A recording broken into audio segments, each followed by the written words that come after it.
Imagine waking up one day in the heart of Rome, surrounded by the towering columns of the Forum, the clamor of merchants, and the distant roar of the Colosseum.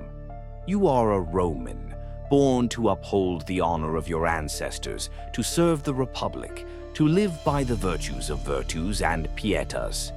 But what if, amidst the dust and the glory, you began to sense that this identity, this mask you wear, is not truly your own?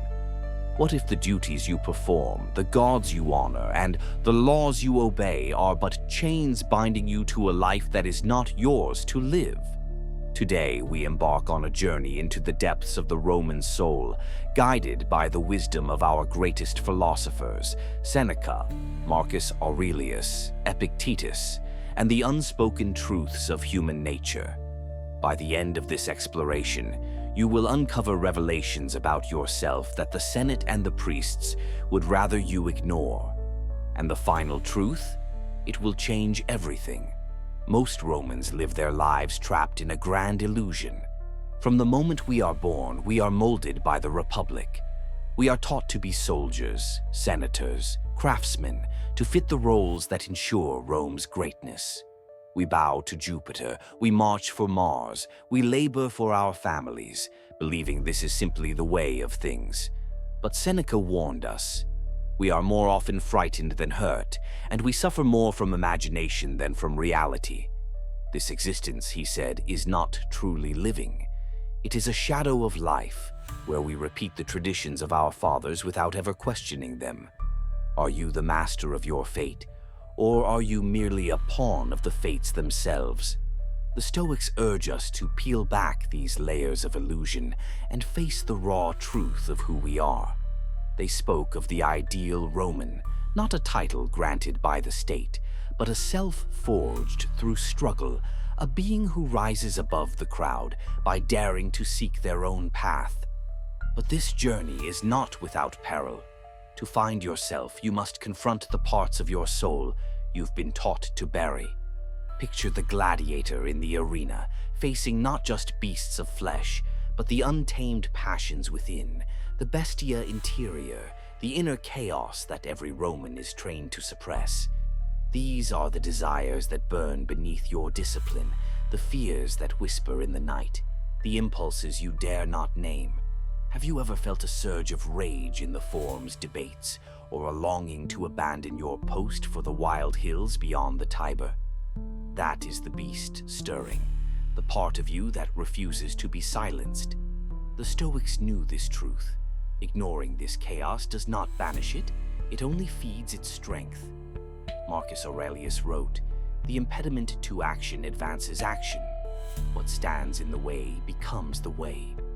Deny this inner force and it will master you.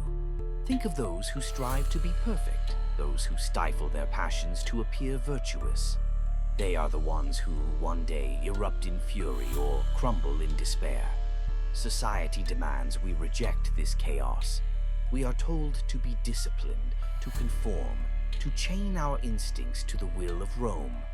But the Stoics saw these forces differently, not as evils to be crushed, but as sources of power to be understood. When we split ourselves, showing Rome one face while wrestling another within, we drain our spirit, leaving us restless, unfulfilled, even broken. So how do we break free? The answer lies in fearless self-awareness. To become who you truly are, you must gaze into the abyss of your own mind, questioning the virtues you've been taught, the duties you've accepted, the gods you've worshipped. This path is not for the faint-hearted. It requires the courage of a legionary facing the barbarian horde, courage to endure discomfort, doubt, and the unraveling of all you once held true. But those who walk this road will emerge transformed. Now let us unveil 3 principles that will forever alter how you see yourself. The last one is the most perilous, and once you grasp it, there is no retreat. Most Romans dream of inner peace, a soul as calm as the Tiber on a still day. But the Stoics taught that within every man rages a battle between duty and desire, between the mask we wear and the truth beneath. How often have you felt torn? One part of you yearns to break free, to defy the Senate or chase a forbidden dream, while another clings to the safety of tradition. This conflict is not weakness, it is the spark of life itself. Epictetus said, "It is difficulties that show what men are." The great Roman does not silence this war but embraces it, directing its energy toward growth. To flee from this struggle is to flee from yourself. The first step is to stand firm, to see your passions and fears not as foes, but as allies in the forging of your soul. Most Romans fear change, for it demands destruction. We cling to our roles, our titles, our old ways, not because they fulfill us, but because we dread the unknown. Yet the Stoics knew that to rise anew, you must tear down what was. Like a sculptor chiseling marble, you must break the surface to reveal the form within. Your identity, crafted by Rome, by family, by fear, is that marble. Will you dare to shatter it? This destruction brings pain. To cast off the soldier's armor, the senator's toga, the citizen's duty, is to step into uncertainty. Most retreat here, choosing the comfort of the familiar over the promise of the new. But those who press on, who brave the flames of change, find renewal, like Rome herself, reborn from the ashes of her own trials. Here lies the most dangerous truth. You are not a fixed being. You are a creator of your fate. Most Romans seek meaning from without, from the gods, the republic, the augure's omens. They believe life's purpose is a gift bestowed upon them. But the Stoics shattered this lie. The gods may rule the heavens, but they leave your soul in your hands. Meaning is not found, it is made. This freedom is a double-edged sword. Free from Rome's dictates, free from the chains of expectation, you must now take up the chisel of your will and carve your own destiny. Listen to your genius, that divine spark within, and let it guide you. But beware, this burden is heavy. Most would rather kneel to Jupiter than stand alone as masters of their lives. Beneath the towering arches of the Colosseum, where the roar of the crowd heralds the clash of iron and flesh, there exists a quieter, more treacherous battleground. This is the arena of the mind, a place where every Roman, from the humblest farmer to the mightiest consul, must stand alone. Here, the enemy is not a foreign legion or a snarling beast, but the self, a gladiator armed only with will, facing the wild passions and silent fears that lurk within. No trumpets sound in this arena, no laurels crown the victor. The struggle is unseen, its scars hidden beneath the toga or the tunic.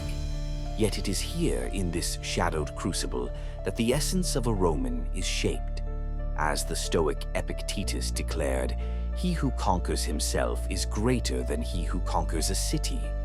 In the bustling streets of Rome, amidst the clamor of merchants and the decrees of magistrates, the Stoics offered a shield against this inner storm. These philosophers, men like Seneca, who faced exile, and Marcus Aurelius, who bore the weight of empire, taught a simple yet profound truth. The world may rage, but the mind can remain steadfast. You have power over your mind, not outside events, wrote Marcus Aurelius. Realize this, and you will find strength. Their wisdom was a call to clarity, to sift through life's chaos and grasp what truly lies within our hands. The favor of the gods, the fortunes of war, the loyalty of kin. These are threads spun by the fates beyond our reach. But our thoughts, our choices, our resolve, these are ours to command.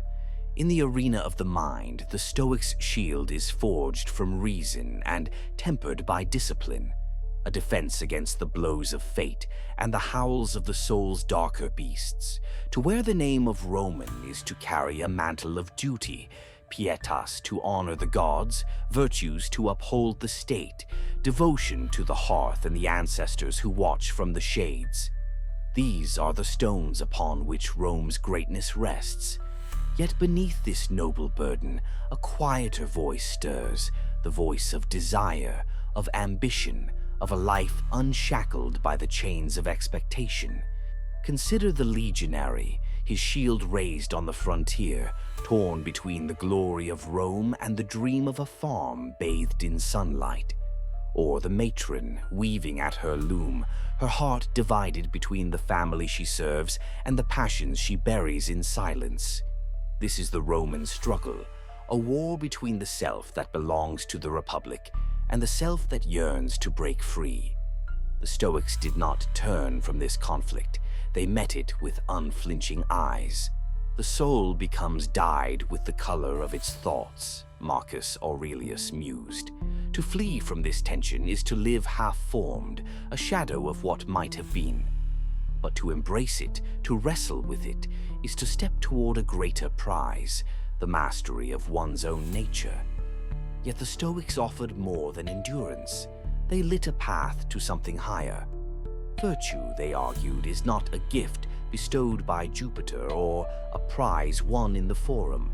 It is a fire kindled within. The only true good is virtue, Seneca proclaimed, and it lies within your power to cultivate it. This is the boldest challenge of all, that meaning is not dictated by the state or the temple, but shaped by your own hands. Like a smith at the forge, you stand before the raw iron of your soul. The hammer is yours to wield, the heat yours to endure.